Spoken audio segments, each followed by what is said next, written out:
Lucky Land Casino, asking people, what's the weirdest place you've gotten lucky? Lucky? In line at the deli, I guess? Aha, in my dentist's office.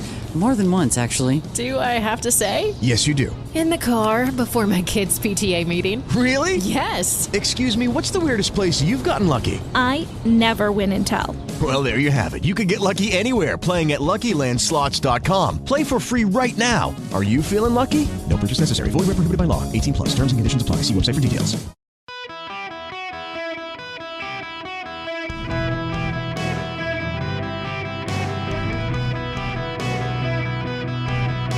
Welcome to the Eric Erickson Show podcast, Hour 2. Well, there's breaking news. Welcome. It is Eric Erickson here. Breaking news before I get into anything else. Georgia Senator Jon Ossoff has been diagnosed with COVID. He is in India and cannot make it back to the United States, is having to isolate in India. Listen, I have heard of clever excuses to get out of campaigning with people, but this may be the best excuse ever to get out of campaigning with Stacey Abrams and Raphael Warnock. I'm sorry, guys. I really want to be on the campaign trail with your sinking ships, but I got COVID. I'm stuck in India. India!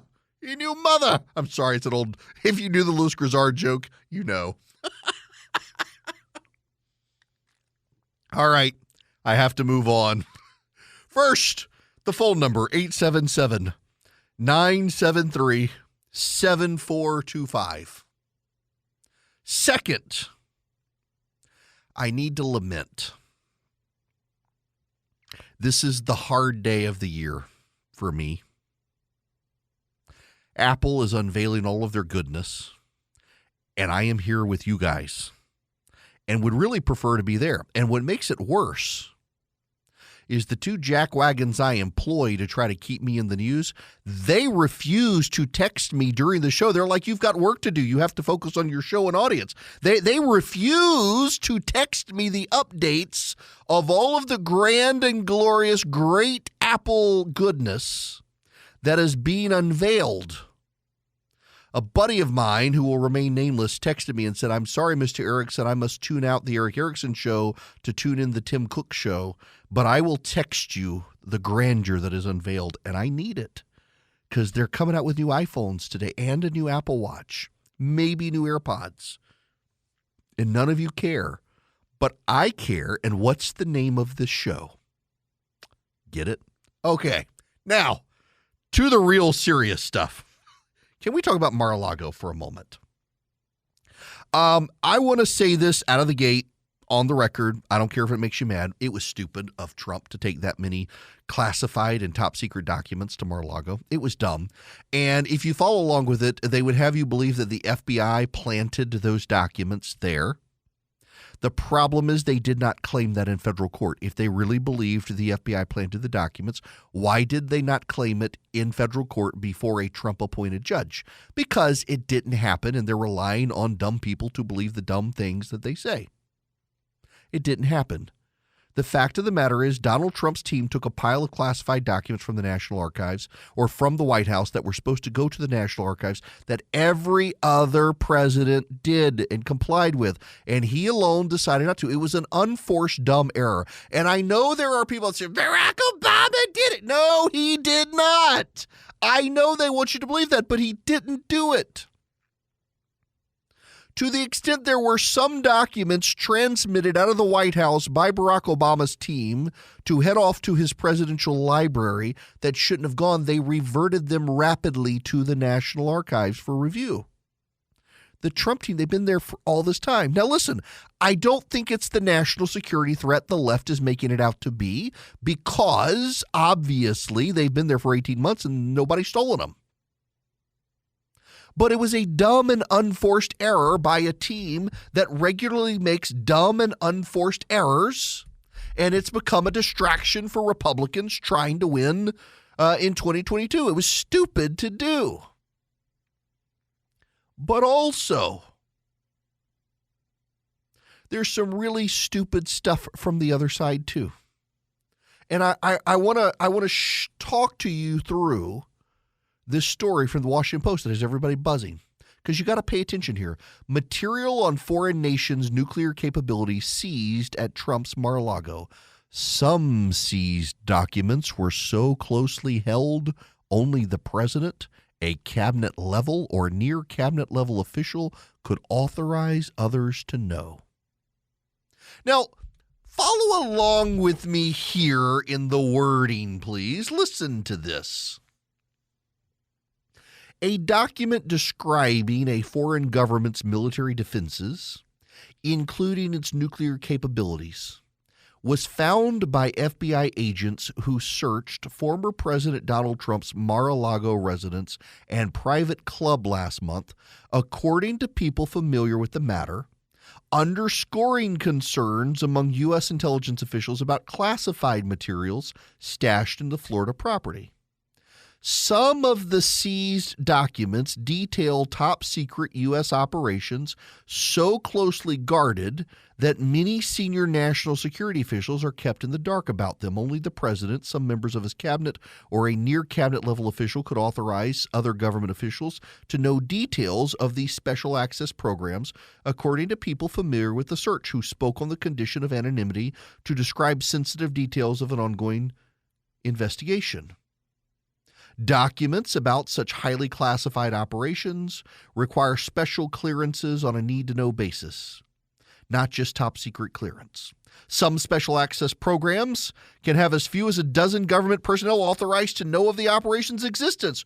Records that deal with such programs are kept under lock and key, almost always in a secure compartmented information facility with a designated control officer to keep careful tabs on their location. But such documents were stored at Mar-a-Lago with uncertain security more than 18 months. Now let's back up, please. This is a story in how the media tries to tell a narrative that isn't necessarily so. Here's the headline. Material on foreign nations' nuclear capability seized at Trump's Mar-a-Lago. Here's the subheadline. Some seized documents were so closely held only the president, a cabinet level or near cabinet level official, could authorize others to know. And this is the entirety of the first paragraph. It is one long sentence. A document describing a foreign government's military defenses, including its nuclear capabilities, was found by FBI agents who searched former President Donald Trump's Mar-a-Lago residence and private club last month, according to people familiar with the matter, underscoring concerns among U.S. intelligence officials about classified material stashed there. Notice what none of this says. It's implied, but it doesn't actually say. The foreign government's military defenses, including its nuclear capabilities document, that wasn't a classified document. It wasn't a classified document. How do I know it wasn't a classified document? Because if you actually read the paragraph, it doesn't say that. What it says is that there was a document that discloses foreign government's military defenses, and it underscores concerns about classified materials at the property. If it was itself a classified document, they would have said a classified document describing a foreign government. This is the media sleight of hand to tell an anti-Trump narrative. I think Trump was boneheaded. It was stupid for him to do what he did. But this is the media trying to play gotcha with something that's not classified. They led with this. Now, this is the important part to know. The second paragraph. Allow me to read you the second paragraph. Some of the seized documents detail top-secret U.S. operations so closely guarded that many senior national security officials are kept in the dark about them. First sentence. Only the president, some members of his cabinet, or a near-cabinet level official could authorize other government officials to know details of these special access programs, according to people familiar with the search who spoke on the condition of anonymity to describe sensitive details of an ongoing investigation. Note again. It doesn't say the seized documents were classified, just that the documents detail top-secret U.S. operations that are closely guarded. So what could it be? It could be a document describing a previously top-secret operation that has subsequently been declassified. So yes, it described a top-secret government operation that few had knowledge about, but has subsequently been declassified. And we don't know which operation it was, but my guess is it was the Soleimani strike. And that information was declassified. We know how it went down. Or it could have been the Osama bin Laden raid, and that could be the document. All declassified now. But at the time, very top secret. Because why? Why? Because they're describing a document that was found that describes these things. But when you look at the prior stories from the Washington Post, they precede the phrase document with classified or top secret. They precede the phrase document with the classification. And they're not doing that here, which suggests these are not actually classified documents. But they want you to believe they are classified documents. That's the problem with the way the media is handling this. And by the way, think of all of the leaks from people within the FBI to the media about Donald Trump that turned out to be wrong. Very famously, and people at CNN lost their jobs, the network reported the FBI's director, James Comey, was going to testify before Congress and make certain statements about knowledge Donald Trump had. And James Comey testified before Congress. The sources clearly had come from the FBI. And what James Comey said to Congress did not comport with what the leaks from the FBI said would be there. The FBI in Washington has a long history of leaking against Donald Trump. The agency went to war against President Trump because President Trump routinely criticized the agency. And now they're going to the Washington Post with a story that implies a document or documents at Mar-a-Lago revealed classified information. But if you pay attention to the way the Washington Post writes the story, they do not say the documents themselves were classified. And by the way, if they were classified and revealed to the media, it would be against the law too. The FBI or DOJ would be leaking. David Urban, not exactly a Trump fan, was on CNN talking about this. Well, that might have worked in January 2021. It does not work after the National Archives pummeled him for nearly, a year to turn over documents which they believed to be classified. It doesn't work when he had a grand jury subpoena. It doesn't work when the FBI visited him. And it certainly doesn't work as a result of this search. In other words, he had more time than any potential criminal defendant, any defendant had to go through the materials and come up with an explanation, and he has not. And I don't think that there is one, except maybe nefarious ones. And Jennifer, go ahead, David. Sorry. Anderson, I was going to point out, what Jennifer referred to earlier, what I don't like about this either is the fact that Devlin is getting this information over the transom, right? This information is probably classified in and of itself. Right, these types of documents, the contents of the documents, those are classified in and of themselves, and somebody probably the Department of Justice has improperly thrown this over the transom to Devlin, and that's it, just as improper as well, and should be condemned. Yes. So all of these people who are upset that Donald Trump had classified information are leaking what the classified information was that he had, which itself is illegal. And nobody other than David Urban on CNN is willing to point that out. It was boneheaded of Trump to do this. He shouldn't have kept those documents there, particularly for 18 months after the National Archives wanted them back. And there could have been a mistake. I mean, in the Barack Obama situation, there was a mistake. They transmitted classified documents to his presidential library. The moment it was discovered, they were turned around and sent back to the National Archives. These were there for 18 months with the National Archives asking for them back. It could have very well started out as an innocent mistake where someone transmitted stuff to Mar-a-Lago or had been delivered to the president while he was at Mar-a-Lago, and those documents were supposed to have been collected and transmitted back to the National Archives. The Presidential Records Act outlines how you do this. But they kept them there for 18 months. They shouldn't have done that.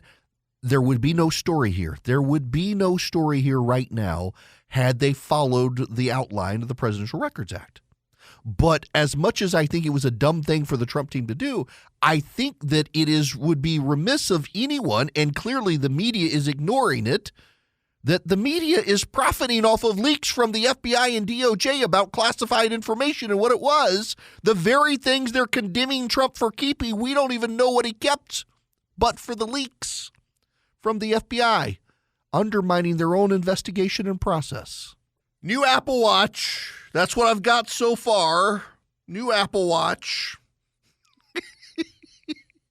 Boy, the post-show call I'm going to get from my producer today on things not to do on Radio 101. All right, the phone number, 877-973-7425, if you want to be on the program. The Biden administration, remember the Biden administration when they came in, decided they were going to give crack pipes and heroin needles. They were going to do that, and all the Democrats denied it, and it turned out the crack pipes were there. Well, the Biden administration is placing vending machines filled with drug supplies in rural Kentucky. Yep. The project from the National Institutes of Health was launched in August and will study the effectiveness of harm reduction kiosks in rural Appalachia that will contain ejection equipment, naloxone, fentanyl test strips, hygiene kits, condoms, and other supplies. The vending machines allow drug users to obtain items such as syringes without interacting with a health professional in hopes of eliminating the stigma that comes with visiting an in-person harm reduction facility. The White House referenced the project in an August 31st press release on its actions taken to address addiction and the overdose epidemic. So they want to make it easier to get syringes for the heroin addicts. No crack pipes in this one. This is bizarre. You know, I've noticed this thing. So like Raphael Warnock attacking Herschel Walker for his past sins, for which he's repented, asked forgiveness, worked to overcome, been open about to destigmatize mental health. The Democrats really can't improve the country because they profit off calamity, don't they? Instead of fixing homelessness, they just redefine them as urban camping. Instead of fixing drug overdoses and fighting against the opioid epidemic, they just give people fentanyl test strips and syringes. They don't want to fix the problem. They're perfectly fine with the problem festering and just mitigating their having to deal with it. They depend on this calamity. Now, if you subscribe to my daily email, speaking of Raphael Warnock, you would see stuff like this. If you texted data to 33777, and I want you to know Herschel Walker, speaking of him, has unveiled a new advertisement that actually gets after some of this stuff regarding Raphael Warnock and even Stacey Abrams. I want to play this ad for you because, man, this is on the money. I do absolutely agree that it's racist. It is a redux of Jim Crow in a suit and tie. America has a long history of systemic racism. You ain't black. America has a pre-existing condition. It's called racism. Senator Warnock believes America is a bad country full of racist people. I believe we're a great country full of generous people. Warnock wants to divide us. I want to bring us together. I'm Herschel Walker. I approve this message. He's unveiling that across the state of Georgia, his ad campaign's hit, and I hear he's going to have one that addresses the issues of his time struggling with mental health. That will push back. And it's notable the Democratic Senatorial Campaign Committee does not list Georgia as one of the states they are excited about. I think Walker wins. Hello there. It is Eric Erickson here. I want to sing the praises real quick of a media company that I don't have any relationship with. In fact, if anything, I was on one of their stations, and when I moved noon to 3, I had to be taken off their station in my home city where I got my start down in Macon, Georgia.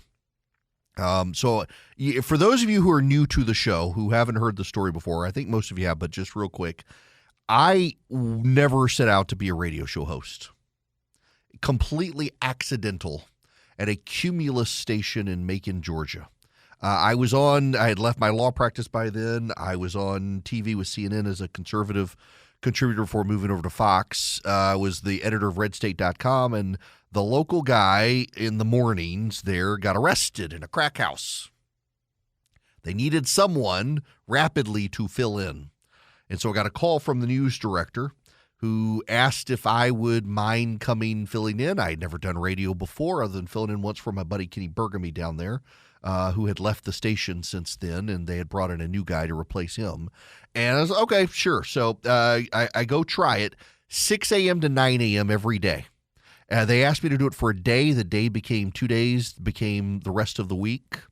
At the end of the week, they wound up firing the guy who was 6 to 9 in the morning because he used the phrase he had fallen off the wagon again. It was the again, I think, that got him in trouble. So I was there for 3 months, and while I was there, the head of Cox Media Group happened to be going through Macon in the morning on his way, as I've been told, to Disney World with his family, was browsing for a talk radio station, found the station, heard me, thought it was my show, knew Herman Cain was running for president, offered me Herman Cain's job in Atlanta. I said no. And then a guy named Rush Limbaugh told me he would never talk to me again if I continued to insist I wouldn't do it. So I said yes. And I've been on radio ever since. Totally by accident. Had the guy not been driving through Macon and heard me, had the guy not gotten arrested in a crack house and they needed someone, and they got a guy who, I mean, literally, I'd only been on TV a couple of months at the time. But it was a Cumulus station down in Macon. And so I got my start there. And when I started my national show, originally it was 9 to noon, and I was on the station. And I still have a huge audience down in Macon. My streaming numbers for listening to this show live in the Middle Georgia area is actually pretty significant. Thousands of people a day listen online. Which is great. I still got a great audience there. But they've got their own national show, noon to 3, and so I couldn't be there. And I was a little bit aggravated with it because it was my home station. It's really where I got my start with radio. But nonetheless, I got to sing Cumulus's praises real quick. They're one of the largest radio companies in America, and they run Ben Shapiro's show. And I filled in for Ben recently. And they have a deal with Ben Shapiro and the Daily Wire for some news updates. There is a podcast conference called the Podcast Movement. And the Podcast Movement, it's an annual industry conference for podcasting. Well, the Daily Wire and Ben Shapiro do massive podcasts. And Cumulus airs Ben Shapiro's show through its syndicator, Westwood One, and they also handle the advertising for Ben Shapiro's podcast and radio show. Cumulus does a ton of podcasting for various shows, and Cumulus sponsors the podcast movement. Well, the leaders of the podcast movement were horrified when Ben Shapiro showed up at their conference to visit the Daily Wire's booth. They were fine taking money from the Daily Wire. They were fine having the Daily Wire there advertising Ben Shapiro. But when Ben Shapiro showed up, the podcast movement's Twitter account sent out an apology. They were so sorry that people were harmed by the presence of Ben Shapiro, who is the nicest person, by the way. He's a nice person. They literally, this podcast movement, an industry trade group, apologized to podcasters present that they might have seen Ben Shapiro and therefore been harmed in some way. So the podcast movement contacted the Daily Wire and said it was best for them to part ways, to go their separate ways, because the progressives who were at the podcast movement conference were really horrified that a conservative might have a podcast. Not only that, Shapiro's got one of the biggest podcasts in America. I'm kind of jealous. I mean, he's got a ton of listeners for his podcast. He's one of the biggest podcasts in America, and they did not want to have him present. So I got to sing the praises of Cumulus, who makes a lot of money off of podcasting and is a sponsor of the podcast movement, because they've told the podcast movement to go pound sand. And they have been a regular, reliable, major sponsor of the podcast movement's industry conference. And they've canceled their future sponsorship plans for the conference. And I would just like to say it's commendable of a company like that to stand by Shapiro. They could have continued their sponsorship because they got tons of other podcasts that are non-political that sponsor, and it was just nice to see the industry, because I got to be very honest with you, and I don't mean this disrespectfully to anyone, and I know it comes across that way, but I'm more and more mindful as I grow in radio that a lot of the major companies that run conservative talk, they're not conservatives. It makes them money, but some of them, frankly, I think are somewhat ashamed of conservative talk radio. And so it was nice to see this company stand up for Shapiro when they could have kept their sponsorship and no one would have asked them any tough questions. And instead they bailed and they had Shapiro's back. So I just wanted to take my time here. It is not at all self-serving because I have no relationship with them and don't expect to. And but it's good to see them have Ben's back on that. It was ridiculous for this podcast company that does a conference for all people are welcome to feel triggered by the presence of Ben Shapiro, who is the nicest guy. Now, having said that, they've boycotted. We must talk about strikes. Some of you may not know this, but we are on the verge of the largest railway strike in American history. Did you know this? It's not getting a ton of coverage. But 100,000 railway workers in the United States within 2 weeks are expected to go on strike unless the railway unions and the railway companies and the Biden administration get on the same page. Now, the World Socialist Workers, what is this, World Socialist Website and Workers' Party, the International Committee of the Fourth International, they are really pushing hard for a railroad strike in America. They really want it to happen. And the railroad workers are considering doing a strike. This is from The Hill, which is a source I tend not to wait. I can go to a better source. I don't like The Hill because they sensationalize a lot of garbage that isn't true.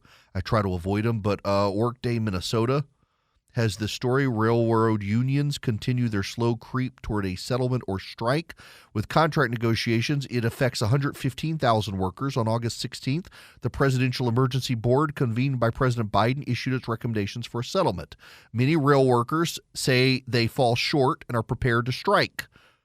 The Presidential Emergency Board recommended 22% raises over the course of 5-year contracts that date back to 2020, which would be the highest wage increase rail unions have seen in decades, but they're offset by increases in healthcare costs and high inflation.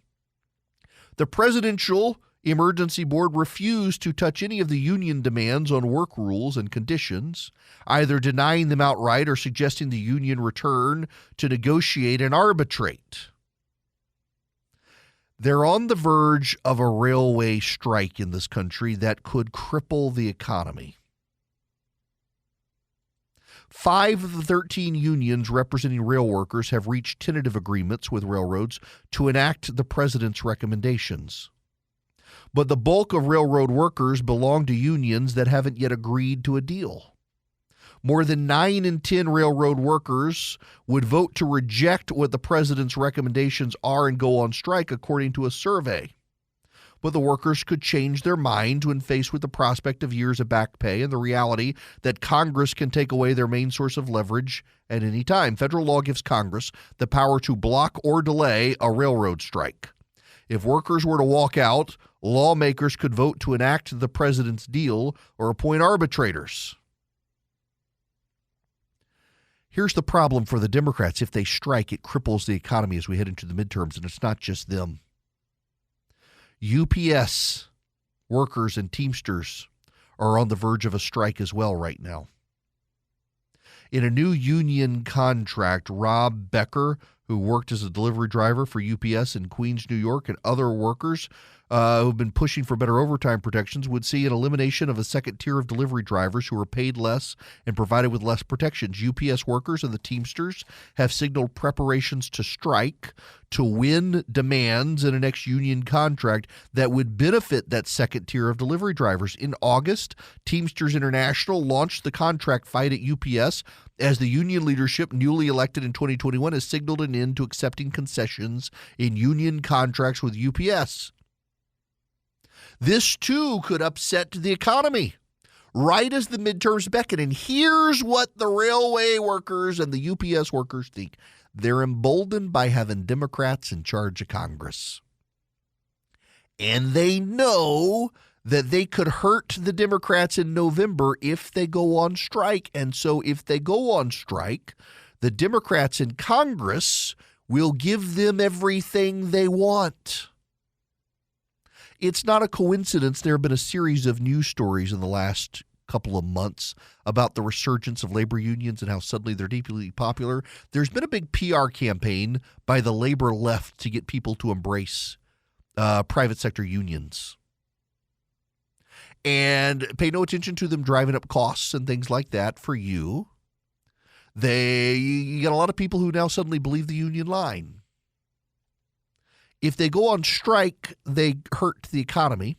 They hurt the Democrats. The Democrats have to force through whatever they want as quickly as possible in Congress, so it benefits them to go on strike, but it sends shockwaves to the economy.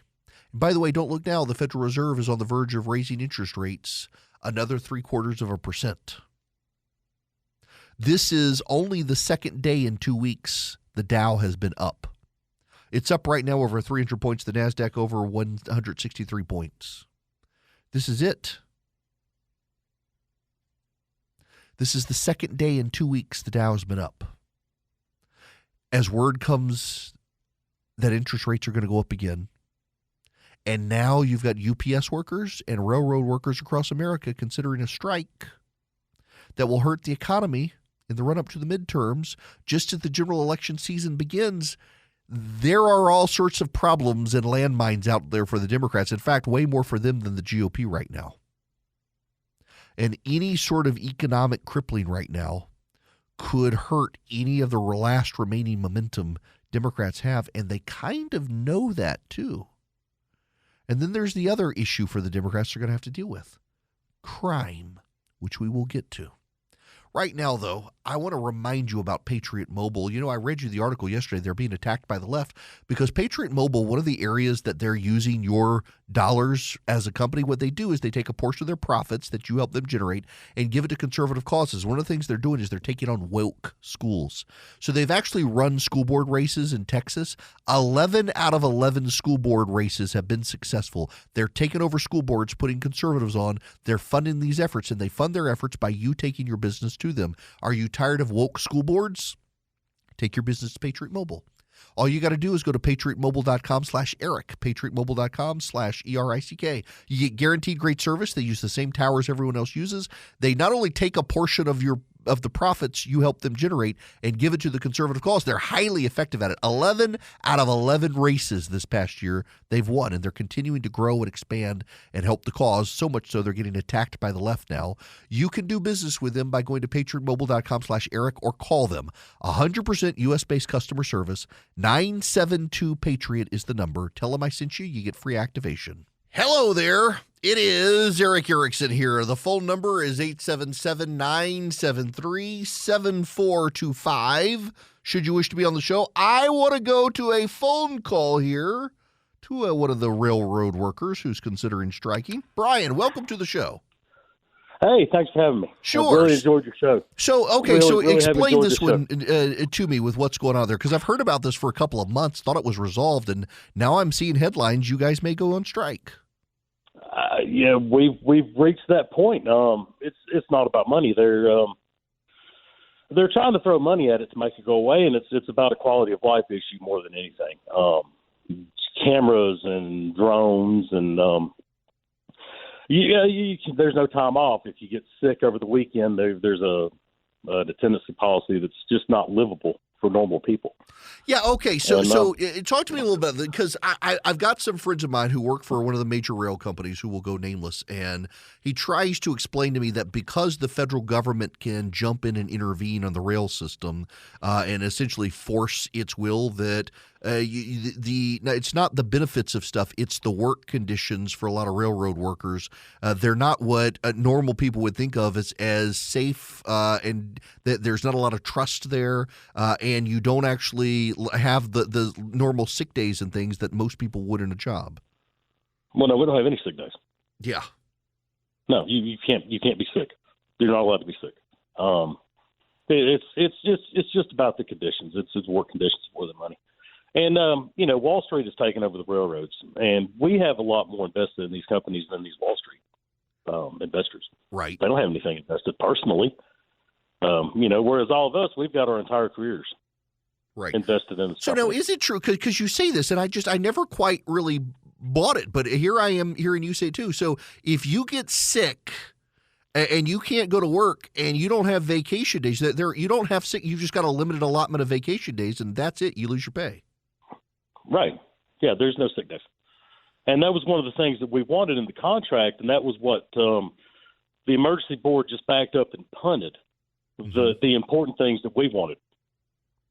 Wow. Well, I got to tell you, I hate to say it this way, that part of me is tempted to say go on strike because that'll hurt the Democrats. I should say that, but at the same time, I've a friend of mine, he works down in Macon on the railroad, and has been complaining about some of these things. And I've heard him say that.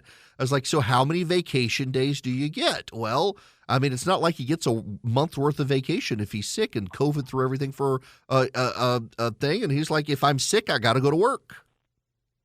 Yeah. Well, I mean, what's like through COVID? We worked off through COVID. We didn't slow down. Now they've eliminated, thousands of transportation positions, and they've just, 60-hour weeks are not uncommon. Yeah. That's pretty much the rule. I've heard about that, and I'm not surprised this is coming. And we can talk about margins and everything else there, but yeah, just the very bottom line here. Brian, I got to let you go there because I got a hard break coming, but I appreciate you calling in and listening. No sick days. Like most jobs, you get an allotment of X number of vacation days and the next number of sick days. Some string them all together, but literally, you're on the railroad. You're going to show up sick. And it's not like you get an overabundance of vacation days there, even if you worked for quite a while at the railroad. You're not talking like even 15 vacation days a year. I was gobsmacked to hear this, and here's Brian saying it. This is one of the big conditions that has quality of life stuff, and then second guessing them, and you don't have enough people working.